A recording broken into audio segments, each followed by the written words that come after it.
கர்நாடகாவை சார்ந்த குமாரசுவாமி வந்து அ ஆட்சி இன்னும் அமைந்து முதல் பாராளுமன்ற கூடுதலே இன்னும் கூடல. நாளான்னைக்கு தான் கூட இருக்கிறாங்க. அதுக்கு முன்னாலேயே குமாரசாமி ஒரு சர்ச்சையிலே சிக்கியிருக்கிறார். அது என்ன சர்ச்சைன்னு சொல்லி பார்த்தீங்கன்னா, இவர் எஃகு துறையின் அமைச்சர், அதாவது மினிஸ்டர் ஆஃப் ஸ்டீல் அப்படிங்கிறது நம்ம எல்லாருக்குமே தெரிஞ்சிருக்கும் ஏற்கனவே.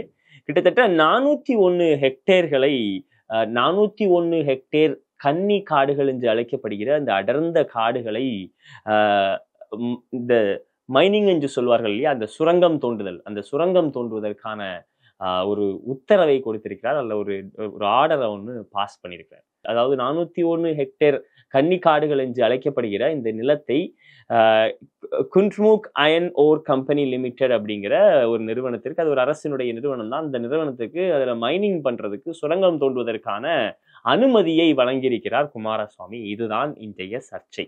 இதுல என்ன சர்ச்சைன்னு சொல்லி பாத்தீங்கன்னா, இந்த KIOCL அப்படிங்கிற இந்த கம்பெனி வந்து இந்த 401 ஹெக்டேர் காட்டுல சுரங்கம் தோண்டுதலுக்கான அனுமதி கேட்கிறாங்க. இந்த ஏரியா எங்க வருதுன்னு பாத்தீங்கன்னா, அந்த சுவாமி மாலியா பிளாக் அப்படிங்கிற இடத்துல வருது. டியோடார் வில்லேஜ் பக்கத்துல இருக்கக்கூடிய அந்த சுவாமி மாலியா பிளாக் அப்படிங்கிற இடத்துல வருது. இதுல கிட்டத்தட்ட 99,000 மரங்கள் இருப்பதா நமக்கு செய்திகள் சொல்லுது. இந்த 99,000 மரங்களையும் வெட்டி விட்டு தான் இதுல சுரங்கம் தோண்டுதல் வேலையை செய்ய முடியும். இல்லைன்னா அவங்களால சுரங்கம் தோண்ட முடியாது. அப்போ இந்த 401 ஹெக்டேர்களுக்கு கோரிக்கை வைக்கப்பட்ட போதே இதுக்கு பெரிய கண்டனங்கள் எல்லாம் எதிர்ந்தது, பல விமர்சனங்கள் வந்தது. இப்பவும் கூட குமாரசுவாமியினுடைய இந்த ஆர்டருக்கு பல கிரிட்டிசிசம் வரதை நம்மளால பார்க்க முடியுது. பல இடங்களிலிருந்தும் விமர்சனங்கள் வந்து கொண்டிருக்கிறத நம்மளால பார்க்க முடியும். குமாரசுவாமி கிட்ட போய் கேட்டா என்ன சொல்றாருன்னா, இது வந்து 2017லயே வந்து ஆர்டரு அன்னைக்கே பெண்டிங்ல இருந்துச்சு, நான் அதுல இருந்து வெறும் கண்டினியூவேஷன் மட்டும்தான் போடுறேன், நான் எதுவும் புதுசா பண்ணல. அப்படி 2017லயே ஸ்டேட் கவர்மெண்ட் அப்ரூவ் பண்ணிடுச்சு, நான் அதை தான் வந்து கண்டினியூ பண்றேன் அப்படின்னு.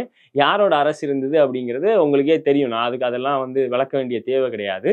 அவங்களே ஆர்டர் போடுவாங்களாம், அவங்களே வந்து பாஸ் பண்ணுவாங்களாம். அப்படின்னா என்ன கதைங்கிறத நமக்கு தெரிஞ்சிருக்க வேண்டியதான் இதுல இருந்து. அப்போ குமாரசுவாமி, நான் வந்து 18 ஜூன் 2017 எடுக்கப்பட்ட ஒரு டிசிஷனோட கண்டினியூவேஷன் தான் வந்து நான் இன்னைக்கு செஞ்சிருக்கிறேன் அப்படின்னு சொல்லி சொல்றார்.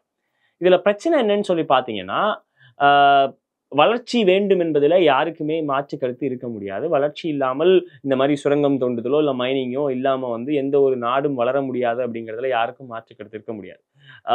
என்விரான்மெண்டல் ஸ்டடீஸ் படிச்சவங்களுக்கு தெரிஞ்சிருக்கும். அதாவது சஸ்டைனபிலிட்டின்னு சொல்லி ஒரு வார்த்தை இருக்கு. சஸ்டைனபிலிட்டிக்கு அர்த்தம் தெரியுமான்னு கூட எனக்கு பாஜகக்காரங்களுக்கு தெரியல. ஆனா சஸ்டைனபிலிட்டி அப்படிங்கிறது நீங்க ஒரு இன்ஜினியரிங் கிராஜுவேட்டையோ இல்லை ஏன் +2 முடிச்சுக்கிட்டு வெளியே வர ஸ்டூடெண்ட் கிட்ட போய் கேட்டா கூட சஸ்டைனபிலிட்டினா என்ன, சஸ்டைனபிலிட்டியினுடைய முக்கியத்துவம் என்ன அப்படிங்கிறத பத்தி அவங்களே உங்களுக்கு பாடம் எடுத்துருவாங்க.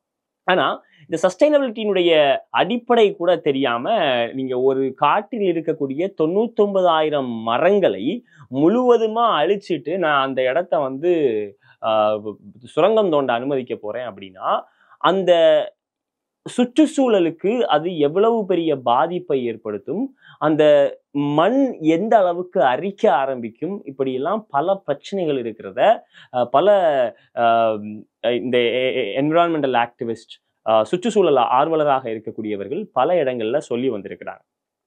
இங்கேயுமே கூட அதுதான் எதிர்ப்பா கிளம்பி இருக்கு.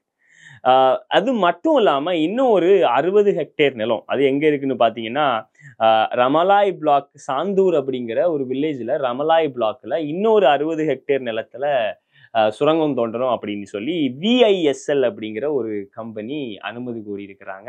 இப்ப அந்த அனுமதியும் கொடுத்தா இன்னொரு 29,000 மரங்கள் வெட்டப்பட வேண்டும் அப்படிங்கிற ஒரு சூழ்நிலை வரும் அப்படிங்கிறது தான் நமக்கு செய்திகள் சொல்லுது. அப்போ இவ்வளவு மரங்களையும் வெட்டி நாங்கள் இந்த ஒரு வளர்ச்சியை கொண்டு வர போறோம், சுரங்கத்தை தோண்ட போகிறோம் அப்படின்னு சொல்லி இவங்க ப்ராமிஸ் பண்ணியிருக்காங்க. என்ன பிரச்சனைனா,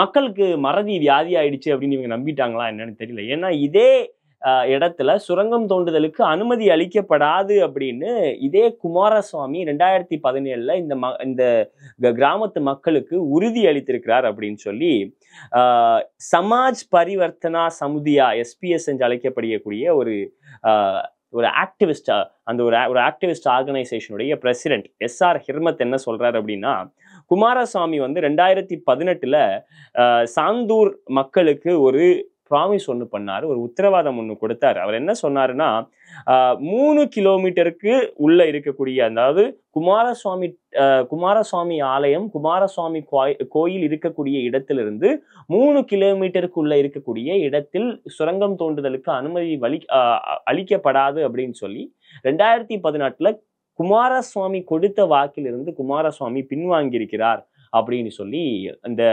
எஸ்ஆர் ஹிர்மத் அப்படின்றவர் சவுத் ஃபர்ஸ்டுக்கு கொடுத்த பேட்டியில சொல்லியிருக்கிறார். அப்போ முதல்ல சுற்றுச்சூழலுக்கு இது எவ்வளவு பெரிய பாதிப்பை ஏற்படுத்த போகிறது அப்படிங்கிற ஒரு கேள்வி. ரெண்டாவது, சொல்ற வாக்குல கொஞ்சமாவது சுத்தம் இருக்கணும். சொல்ற வாக்குல சுத்தம் இருக்கோ இல்லையோ, சொல்ற வாக்கை காப்பாற்றணும். இந்த ரெண்டுக்குமே நமக்கு உடன்பாடு இல்லை அப்படிங்கிற மாதிரி தான் பாஜக பல வருஷங்களா ஆட்சி நடத்திட்டு இருக்கிறாங்க. இப்பவும் அதுக்கு எந்த விதமான ஒரு மாறுதலும் இல்லை அப்படிங்கிறது தான் பதவி ஏற்று 10 நாட்கள்லயே நமக்கு தெரிய வந்திருக்கு. அவங்க போடக்கூடிய முதல் கையெழுத்துகளே எப்படி இருக்குதுன்னு பாருங்களேன். எவனையாவது அழிக்கணும், எதையாவது இல்லாம ஆக்கணும், எதையாவது ஆக்குறேன் அப்படின்னு சொல்லி ஆரம்பிக்கிறாங்களா பாருங்களேன். ஒரு அரசு ஆரம்பிக்கும் போது ஏதோ ஒரு நல்ல திட்டங்கள் யாருக்கோ, ஏழை மக்கள், இங்க இருக்கக்கூடிய அதிகமான மக்கள் வந்து ஒடுக்கப்படுகிற மக்களும் ஏழை மக்களும் தான் இருக்கிறாங்க. அவங்களுக்கு ஏதாவது ஒரு நல்லது செய்வோம், ஒரு நலத்திட்டத்தை அறிவிப்போம். அந்த புத்தியே அங்க போக மாட்டேங்குது பாருங்களேன். முதல்ல ஆரம்பிக்கும் போதே எதையாவது அழிக்கணும், எதையாவது வெட்டணும், எதையாவது இல்லாம ஆக்கணும், இப்படிதான் இவர்களுடைய புத்தியே இருக்குது அப்படின்னா மக்கள் தான் இதுல இருந்து நிறைய விஷயங்களை தெரிஞ்சுக்க வேண்டியிருக்கு. யாருக்கு நம்ம ஓட்டு போட்டு யாரை மறுபடியும் அரியாச நிலத்தை அமர்த்தி வச்சிருக்கோம் அப்படிங்கிறத நம்ம புரிஞ்சுக்க வேண்டியது இதுல இருக்கு. இன்னொன்னு என்னன்னா, இது ஏதோ வந்து நம்மளோட பர்சனல் ஒப்பீனியன் கிடையாது. இது பர்சனல் கிரிட்டிக்காகவும் நான் இதை பேசல. Ballari deputy conservators of forest, DCF வந்து இந்த கோரிக்கை வைக்கப்பட்ட அந்த காலத்திலேயே இதை வந்து ஒரு இன்வெஸ்டிகேட் பண்றாங்க. இன்வெஸ்டிகேட் பண்ணி ஒரு ரிப்போர்ட்டும் வைக்கிறாங்க.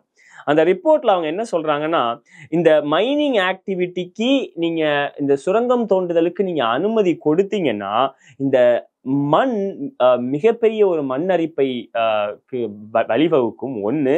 ரெண்டாவது, இங்க இருக்கக்கூடிய நீர் வளங்களை இது மொத்தமா அழிச்சிரும்.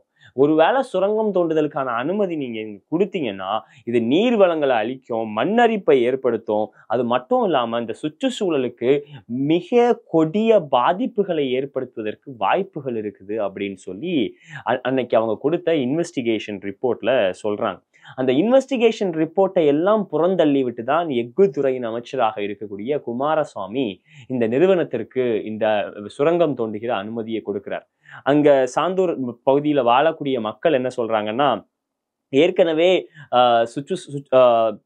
அங்க இருக்கக்கூடிய கிளைமேட் வந்து பயங்கரமா மாறிடுச்சு. 42 டிகிரி செல்சியஸ் அளவுக்கு வெயில் அடிக்கக்கூடிய அளவிற்கு இன்னைக்கு கிளைமேட் மாறிட்டு இருக்கு. இந்த நேரத்துல நீங்க இவ்வளவு மரங்களை வெட்டி இங்க சுரங்கத்தை தோண்ட போறீங்க அப்படின்னா அது எவ்வளவு பெரிய ஒரு பாதிப்பை ஏற்படுத்தும் அப்படிங்கிற ஐயத்தை தான் அங்க இருக்கக்கூடிய மக்களும் வெளிப்படுத்துறத நம்மளால பார்க்க முடியுது. எப்பவுமே ஒண்ணு சொல்லுவாங்க, என்னன்னா, நீங்க வளர்ச்சி கொடுக்க போறதா இருந்தா அந்த இடத்துல இருக்கக்கூடிய மக்களுடைய ஒப்பீனியனை நீங்க கேட்கணும். அப்கோர்ஸ் எல்லாரும் உடனே வந்து ஒத்துக்கலனா கூட உண்மையாவே உங்களுடைய நல்ல திட்டங்கள்னு நீங்க கொண்டு வரக்கூடிய திட்டத்துல ஏதாவது ஒரு நல்லது இருக்கும்னா அந்த ஊர்ல இருக்கக்கூடிய மக்கள் சொல்லி புரிய வைக்கக்கூடிய இடத்துல தான் இருப்பாங்க. ஆனா அது எதையுமே இல்லாம எல்லாரும் எதிர்ப்பு தெரிவிக்கக்கூடிய திட்டங்கள் மட்டும்தான் உங்கள் கண்ணுக்கு தெரிகிறது அப்படின்னா நீங்க உண்மையாவே மக்கள் ஆட்சி தான் நடத்துறீங்களா, இல்ல மக்களை வேற ஏதாவது நினைச்சு ஆட்சி நடத்துறீங்களா அப்படிங்கிற கேள்விதான் நமக்கு முன்னாடி வந்து நிற்குது. நன்றி.